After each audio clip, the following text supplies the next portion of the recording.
Waalaikumsalam warahmatullahi wabarakatuh. Pak Ade, apa kabarnya? Alhamdulillah baik Ibu. Nah, hari ini ya Pak Ade akan melaksanakan proses pembelajaran tentang apa ya materinya? Materinya materi PAI pelajaran 8, senangnya berakhlak terpuji. Tujuan pembelajarannya apa ya? Tujuan pembelajarannya setelah mempelajari materi ini, anak-anak mampu memahami perilaku akhlak terpuji, diantaranya memahami perilaku berbaik sangka, simpati, toleran, dan hidup rukun, serta cinta kepada kedua orang tua. Sangat bagus sekali ya Pak. Ya. Pengembangan pembelajarannya ke arah mana Pak? Nah, pengembangan pembelajaran ke arah sikap sosial dan spiritual anak, agar anak itu memahami betul-betul bagaimana bersikap kepada sesama, terutama kepada orang tua, kepada guru, dan juga teman-temannya, agar membiasakan diri berakhlak terpuji diterapkan dalam kehidupan sehari-hari. Ya, sangat bagus sekali Ya. ya Pak. Strateginya untuk mencapai pengembangan yang Bapak harapkan kira-kira bagaimana? Kalau strategi yang digunakan dalam kegiatan pembelajaran, saya sudah menyiapkan beberapa video-video yang ada kaitannya dengan akhlak terpuji tersebut, berbaik sangka, simpati, toleran, dan juga hidup rukun. Kemudian saya juga strategi yang saya gunakan juga mengaitkan dengan dalil-dalil Al-Quran dan hadis-hadis Nabi, agar anak-anak semakin yakin bahwa perintah berakhlak terpuji merupakan hal yang dianjurkan oleh ajaran agama Islam. Bapak memakai media pembelajarannya apa? Media yang digunakan yang pertama memakai komputer, LCD, kemudian menggunakan juga PowerPoint, video-video pendek, dan juga poster juga menggunakan poster, terutama Al-Quranul Karim digunakan dalam kegiatan pembelajaran materi kali ini. Berarti Bapak menggunakan beberapa media pembelajaran Ya. ya? Berarti untuk itu ya Pak, pembelajaran berdiferensiasi. Ya, pembelajaran berdiferensiasi. Disesuaikan dengan kebutuhan peserta Iya, didik. disesuaikan dengan kebutuhan peserta didik. Mudah-mudahan pembelajaran yang akan disampaikan Bapak Ya. bisa bermakna buat anak-anak, bisa dipergunakan dan dilaksanakan dalam kehidupan sehari-hari. Amin. Mohon doanya Ibu, terima kasih. Selamat Bapak, silakan nih mengajarnya dilanjutkan. Ya, terima kasih Ibu.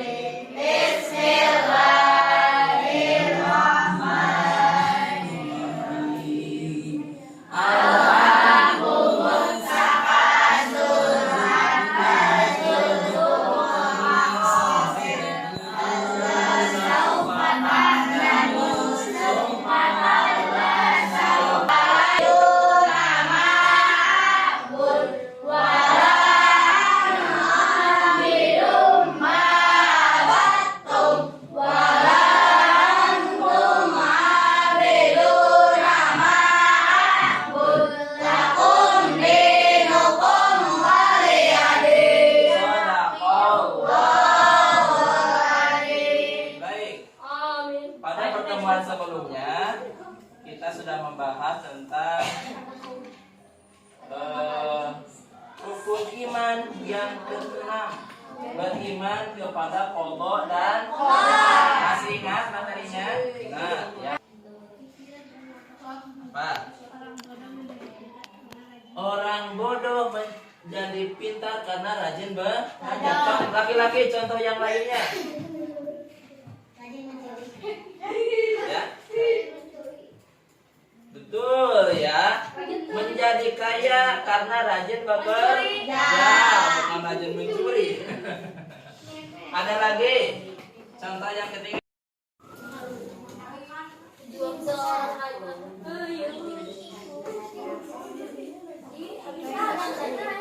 Kita simak kembali ya. Nanti Bapak It's the sweetest daddy in the world. silakan disimak ya.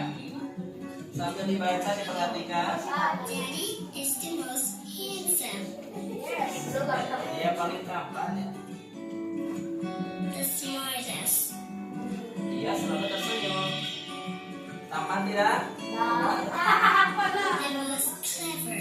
Wah, pintar ya, ayahnya pintar. The kindest. Sangat baik.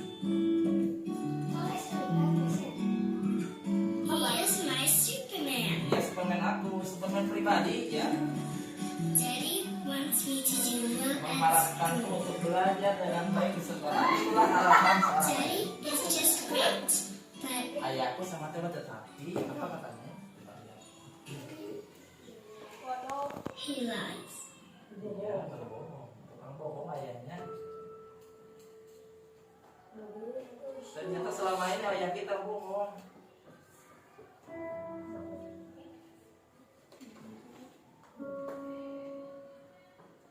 He lies about having a job.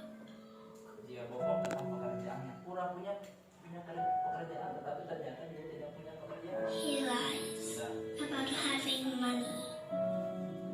Bohong punya banyak uang, ternyata uangnya sedikit.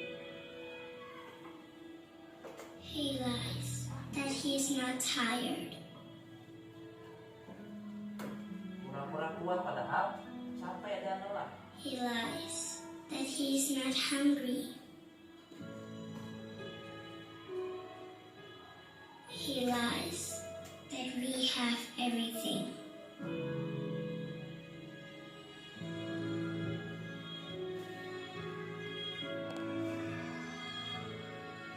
He lies.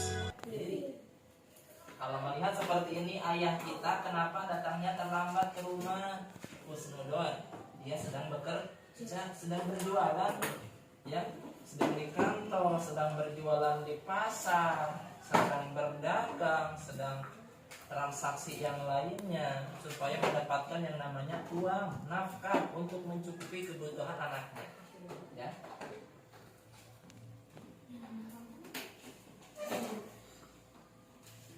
Yang kedua, harus ada timbul yang namanya simpati, merasakan apa yang dirasakan orang lain. Coba rasakan bagaimana orang tua kita, ayah dan ibu kita setiap harinya bekerja.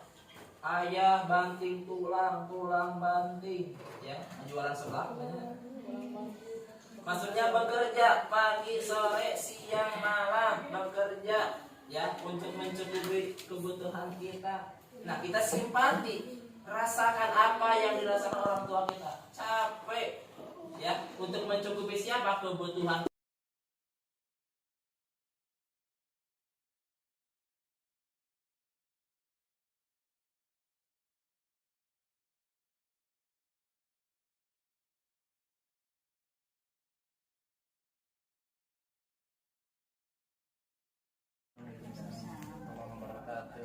Ada bagaimana kegiatannya?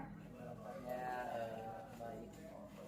Tadi kan sudah dilihat dari observasi ya, sudah melaksanakan kegiatan pembelajaran dengan sangat menarik ya. Sampai-sampai ada anak yang apa ya mau menangis gitu karena terharu melihat video tentang akhlak yang terpuji seorang ayah. Nah, bagaimana pengalamannya setelah melaksanakan pembelajaran? Ya, pengalaman melaksanakan pembelajaran menggunakan media video, ya, video. Yang pertama, anak lebih tertarik, lebih fokus terhadap materi yang kita sampaikan. Apalagi kalau materinya dibuat secara visual dan audio, jadi indera mereka, penglihatan mereka, pendengaran mereka, dan juga kegiatan pembelajarannya, mereka lebih fokus terhadap materi. Jadi yang kita sampaikan bisa lebih dipahami betul-betul oleh anak-anak. Tidak hanya sebatas pemahaman secara pemikiran saja, tapi masuk ke dalam hati. Ya, karena sebelum pembelajaran, tadi saya putarkan video mengenai materi yang ada hubungannya dengan materi yang disampaikan. Kebetulan materi yang disampaikan itu akhlak terhadap orang tua, ya, ataupun akhlak terpuji. Salah satunya akhlak kepada kedua orang tua dan juga guru. Kemudian saya putarkan videonya tentang video tentang seorang ayah dan juga anaknya yang sangat sayang kepada seorang anak hingga ia rela mengorbankan waktu, jiwa, raga untuk memenuhi segala kebutuhan anaknya. Sehingga anak-anak lebih memahami, oh ternyata kita berbakti kepada orang tua itu adalah sebuah kewajiban. Karena pengorbanan orang tua tidak akan bisa terbayarkan oleh seorang anak. Mereka lebih paham.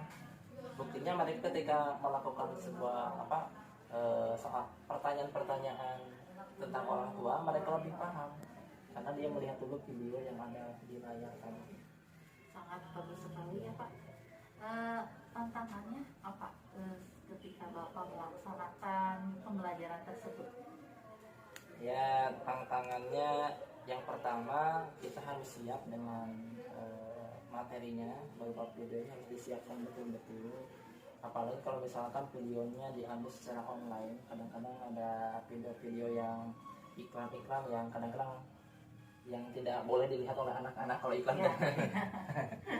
Jadi benar-benar sebaiknya kita sebelum kita memperlihatkan video-video yang sudah di-download, yang sudah aman, yang sudah di-editing, yang sudah di-editing, di-filter dengan sangat baik sehingga anak siap melihat video yang memang aman, ya, dan ada kaitannya dengan materi yang disampaikan. Apakah Bapak sudah merasa puas gitu dengan pembelajaran seperti ini? Dengan pembelajaran seperti ini bagi saya cukup puas, ya.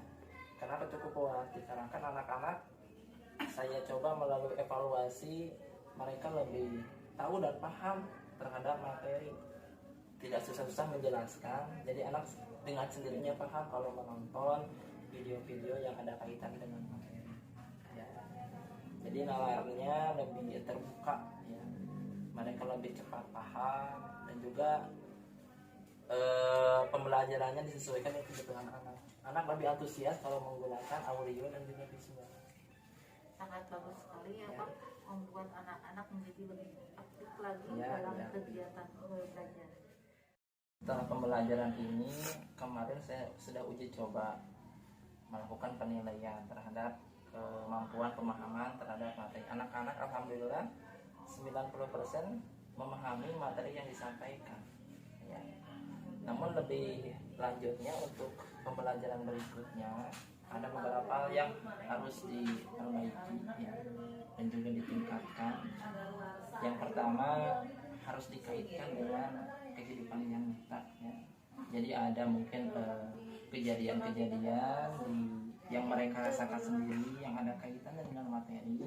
Misalkan pernah berbuat salah kepada orang tua, pernah berbohong dan sebagainya yang ada kaitannya dengan materi. Kemudian